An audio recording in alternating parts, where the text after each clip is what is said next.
Bon, j'ai rencontré hier un client du groupe Stratégie de vie pro et perso à Bangkok. Là, il est venu me voir et c'était assez intéressant. On a eu pas mal d'échanges, pas mal de sujets. Il y en a un qui est sorti, c'est les quatre forces du changement. Il y a pas mal de gens qui ont du mal à changer de vie, à se remettre en question, à trouver l'énergie de changer en fait. Ça pose beaucoup de difficultés. Et donc je réfléchissais avec lui et il y a une liste vraiment, il y a vraiment 4 moteurs potentiels pour vraiment changer. Et c'est ce que je vais vous donner aujourd'hui. Donc le premier moteur, c'est tout simplement la mort. Alors le moteur de la mort, c'est celui que j'ai utilisé depuis 20 ans. C'est pour moi le plus efficace, c'est le numéro 1 sur ma liste et je vous le recommande vraiment.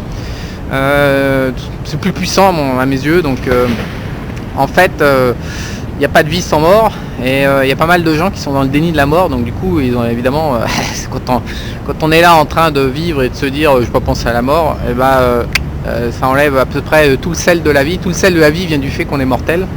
Tout le sel de la vie vient du fait que ça peut s'arrêter à chaque instant. En plus on ne sait pas quand est-ce qu'on va mourir, sous quelle forme, on n'a pas la date, et donc du coup ça oblige mécaniquement à se concentrer sur ce qui compte vraiment, le plus essentiel, et à éliminer le superflu dans lequel on va se laisser, tous les pièges dans lesquels on va se laisser embarquer, qui sont au final, ils comptent pas vraiment.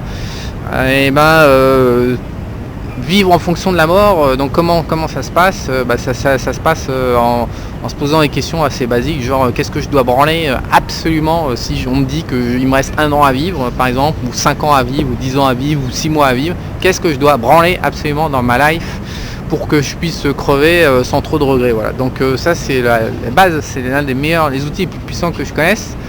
Ensuite, le deuxième outil, c'est la souffrance. Il faut rater de... Il y a des gens, ils sont là, ils veulent changer de vie, mais en fait ils souffrent pas assez. Et donc du coup, tant qu'on souffre pas, et tant qu'on n'a pas un problème à résoudre, mais un problème costaud qui nous fait vraiment chier et souffrir, on a passé les bornes, on a passé les limites, et on veut vraiment, il n'est pas question d'abandonner. Là en fait on a toute la motivation nécessaire pour faire les choix et pour regarder ce qu'on n'aurait pas regardé si on souffre pas assez. Et ça, il y a beaucoup d'emails m'ont été envoyés pour me reprocher mon agressivité, mon mépris vis-à-vis des gens qui changent pas et qui n'arrivent pas, qui n'ont pas le déclic et qui n'arrivent pas à prendre la décision, à faire leur vie comme ils veulent. Et beaucoup me disent putain, t'es un peu rude, t'apportes des choses souvent, mais le problème c'est que tu te fous un peu trop de notre gueule, quoi, grosso modo. Il n'y a vraiment pas du respect de ta part, et nous on est là, on a le droit de vivre et tout, on n'arrive juste pas à changer, tu pourrais quand même être plus sympa avec nous. En fait je vais vous expliquer là maintenant en direct pourquoi je suis plutôt agressif. Dans le fond, ce que je pense, c'est que il y a énormément de gens qui n'arrivent pas à changer parce qu'ils sont dans une espèce de glu. Ils n'arrivent pas à monter, ils n'arrivent pas à descendre. Et je pense que le changement, descendre, ça veut dire grosso modo se gaufrer, prendre des échecs, prendre des portes dans la gueule, ou prendre des remarques via des mecs comme moi qui blessent, qui font mal, qui font remettre en cause. Ouais, c'est sympa le monde des bisounours, mais pour vous maintenir dans votre glu, il n'y a pas mieux que d'avoir un mec tout lisse qui vous parle. Il y en a plein sur le YouTube français, vous les connaissez comme moi, vous connaissez tous les noms. Ils sont tout gentils, tout mielleux, ils vous brossent dans le sens du poil. Ouais, c'est sympa, vous vous sentez bien. Le problème, c'est qu'en termes de résultats, c'est kékette. Tout simplement pourquoi, parce que si on vous met pas le nez dans votre merde et que vous n'avez pas sniffé comment ça pue et comment ça vous fait souffrir, vous changerez jamais. C'est ça, il n'y a personne. Moi, quand j'ai pas de souffrance sur un sujet précis que j'essaye de changer, j'y arrive pas, et c'est normal, et personne n'y arrive. Si on n'a pas énormément de souffrance derrière, on n'a pas assez de moteur et de puissance pour monter vers le haut. Donc je pense qu'en ce moment dans l'humanité on est en train de régresser et non pas de progresser, et je pense qu'il y a beaucoup de gens aujourd'hui un peu sadiques à la tête des États, à la tête des entreprises et à la tête du monde en fait. Ils sont complètement sadiques et en fait ils sont en train de nous faire plus souffrir, parce que je pense que l'humanité écoute pas les messages, je veux pas évoluer, et donc ça va, donc il n'y a pas assez de souffrance, il n'y a pas assez de puissance pour monter, donc du coup il faut aller vers le bas, c'est naturel. On sait tous, le pire du pire c'est stagner et pas avancer, ça c'est ce qu'il y a de pire, et de faire 40 ans dans un bocal de poisson rouge à tourner sur 5 mètres en ayant peur de souffrir et peur de monter. Ça c'est le pire du pire pour l'humanité. Donc comme on n'arrive pas à monter, je pense que l'humanité collectivement, inconsciemment va descendre. Donc on a tout un tas d'une bande de siphonnés qui nous gèrent et qui vont créer de plus en plus de souffrance. Je pense que la plus grande source de souffrance qui va arriver, ça va être l'intelligence artificielle et les robots. Elon Musk passe son temps à en parler toutes les semaines ou tous les mois, mais je pense, moi c'est une idée aussi qui m'obsède, c'est que comme l'humanité veut pas évoluer vers le haut et continue à être abrutie, à stagner en fait, à éviter la souffrance pour descendre, moi je pense que l'arrivée des robots d'intelligence artificielle, c'est ce qui va vraiment nous mener vers le bas. C'est ultra dangereux. On est en train de construire Skynet comme dans Terminator 2 en 1990 avec Schwarzenegger. Et je pense sincèrement que la prochaine grande cause de souffrance mondiale qui va secouer les esprits, qui va permettre d'aller plus bas et de générer enfin de l'énergie pour grimper, je pense que ça va être les robots. Je pense que ça va être un carnage, l'intelligence artificielle. On va se retrouver avec une compétition avec des robots. Ça pue vraiment du cul. Vraiment, je partage Elon Musk qui arrête pas d'alerter. Il faut vraiment... Mais enfin, pour moi, c'est trop tard. On va se taper les robots parce qu'on veut collectivement, les gens veulent pas changer. Donc la souffrance, c'est vraiment un outil phare. C'est le numéro 2 sur ma liste. Et oui, de manière générale, j'utilise ce levier pour... j'ai pas mal de gens qui m'aiment et qui me détestent, quoi, parce que d'un côté, je les fais souffrir, donc ils me détestent, et de l'autre, ils font des avancées dans leur propre vie.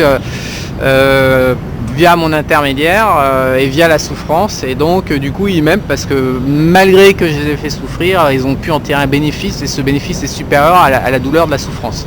D'ailleurs du reste c'est un truc à réfléchir, mais souffrir pour progresser, quelque part au bout d'un moment on pardonne la souffrance, on est content d'avoir progressé. Donc les gens qui ont peur, qui stagnent comme ça, qui n'ont pas le déclic pour bouger et qui ont peur de la souffrance, quelque part ils payent un prix plus élevé qu'avoir un petit coup de souffrance immédiate pour derrière avoir un gros bénéfice. Donc il faut réfléchir sur les bénéfices de la souffrance. Bref, c'est le numéro 2 dans la liste, la souffrance. Alors numéro 3, ça c'est utilisé par tous les sadiques du monde qui nous dirigent, là, c'est la peur. Donc ça, vous connaissez mieux que moi, en France c'est le shoot intégral généralisé via la peur. Tout le monde est complètement peureux à un point, il suffit de mettre un contenu sur YouTube avec le mot peur assimilé pour avoir le double d'audience. Tout le monde est camé à la peur en France, c'est comme ça qu'on nous fait danser. Alors l'explication, pourquoi ça marche la peur, l'explication elle est assez connue aujourd'hui. Il se passe que dans le passé lointain, quand on était au milieu des forêts, ou au milieu du système animal qui nous mettait en danger, notre priorité c'était pas d'avoir du bonheur, de regarder un bon film en fumant un cigare, non, c'était de survivre face aux dangers divers et variés qu'on affrontait. Et donc on est câblé à l'intérieur de l'être humain, on est câblé pour d'abord avoir peur plutôt que être heureux. Donc la peur c'est vraiment l'instinct de survie qui nous a permis d'ailleurs de survivre pendant des millénaires, des dizaines de millénaires. Et dans le monde animal, je sais pas, peut-être même des centaines, en fait des millions d'années je pense. Et donc du coup la peur est dérivée de ce mécanisme ultra puissant de survie. Donc c'est même pas la peine d'imaginer que les sadiques vont arrêter de l'utiliser, et c'est tout à fait compréhensible que les gens réagissent aussi bien à ce stimuli de peur. Donc si vous voulez changer et que vous n'avez pas peur, là vous êtes mal, ça va pas le faire. La peur est vraiment un outil efficace. Donc si vous êtes refoulé, notamment ce qui était mon cas sur la peur, c'est plus compliqué, il faut utiliser d'autres moteurs, mais la peur est voilà. Bon. Numéro 4, alors donc là je vous ai donné 3 outils pour modifier votre vie vers le haut, mais 3 outils qui sont finalement qui vous poussent vers le bas et qui sont négatifs. Et c'est seulement au numéro 4 qu'arrive l'amour et la passion, donc on a une émotion un peu plus positive, parce que c'est 3 émotions de merde que je vous ai dit pour l'instant. Les émotions de merde, 3 émotions à charge négative. Donc là une énergie positive, c'est l'amour et la passion. Alors c'est les gens, il y en a qui sont passionnés et qui bougent par l'amour. On est beaucoup moins nombreux, puis généralement ça se superpose, on a un peu de peur de la mort, on a un peu de la peur, on souffre un peu, on aime un peu, on a de la passion, donc le profil est pas clair, c'est pas du 0 ou 100% partout. Tout ça, ça fait une espèce de milkshake, de millefeuille, et donc l'amour et la passion, faut quand même... je pense que les passionnés et les gens qui bougent par amour avec leur cœur, c'est les gens qui sont privilégiés. Comme je l'ai dit dans une vidéo, il y a pas mal de gens qui ont du cœur justement et qui bougent pas. parce qu'ils ont bougé vers le haut dans l'être et puis ils bougent pas en fait dans le monde de l'action, donc ça c'est un peu dommage aussi. Je pense pas que les gens qui sont complètement englués et qui n'ont pas le déclic et qui sont là en train de stagner dans leur vie et voilà, qui ont rien, enfin qui n'ont pas ce qu'ils veulent, je pense pas qu'ils vont passer de la glu au stade je suis passionné ou je suis amoureux de ce que je fais ou j'utilise mon amour pour changer le monde, l'amour des autres ou l'amour de je sais pas d'une tribu à côté de soi. Je pense que c'est un truc pour gens un peu matures, évolués, déjà un truc pour gens un peu plus vieux et puis bah oui, bah il faut être chanceux tout simplement à ce niveau-là. Après ça peut se travailler bien sûr, mais ça se travaille pas, ça s'obtient pas en quelques années, c'est du boulot de pouvoir ouvrir. Donc voilà. Donc moi si j'ai un conseil à vous donner sur la petite liste, si vous voulez bouger, mon conseil c'est au mieux direct de mettre la mort en tête de liste, de changer votre rapport à l'échec et à la souffrance pour bien comprendre que ça peut vraiment servir à grimper beaucoup plus vite. Et la peur, le problème c'est que ça manipule, ça fait faire des conneries. La peur c'est un peu un stimuli qui pousse à faire des actions désordonnées, pas construites. Voilà, la peur, moi je vous conseille pas d'utiliser et je vous conseille de cultiver l'amour et la passion. Donc un petit mix, si j'ai un conseil à donner en tout cas par sympathie personnelle, moi j'utiliserais la mort. À la souffrance c'est chiant, c'est dur de prendre un flingue, de se tirer une balle dans le genou en disant c'est pour mon bien, comme les mecs dans le passé, je sais pas, dans les églises ils avaient des ceintures cloutées là, ils voulaient connaître l'illumination, ils prenaient des ceintures cloutées et là ils se lattaient la gueule, le corps pour essayer d'avoir mal, pour essayer de trouver l'illumination via la souffrance. C'est toujours un peu compliqué que sciemment prendre un flingue et s'en mettre une dans la jambe et arracher la rotule, le pied en disant c'est pour mon bien, c'est pour que j'avance.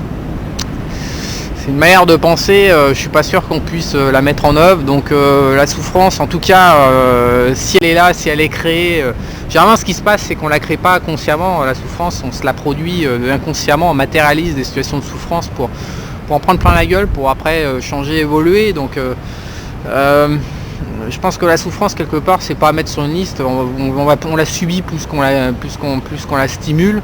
En tous les cas quand elle est là, par contre changer l'état d'esprit vis-à-vis de la souffrance, ça peut vraiment être productif. Donc la peur délaissée, puis la passion, l'amour, bah ça si vous avez la possibilité de mettre ça en œuvre, évidemment il faut le faire, il faut foncer là-dedans. Voilà, je vous dis à bientôt.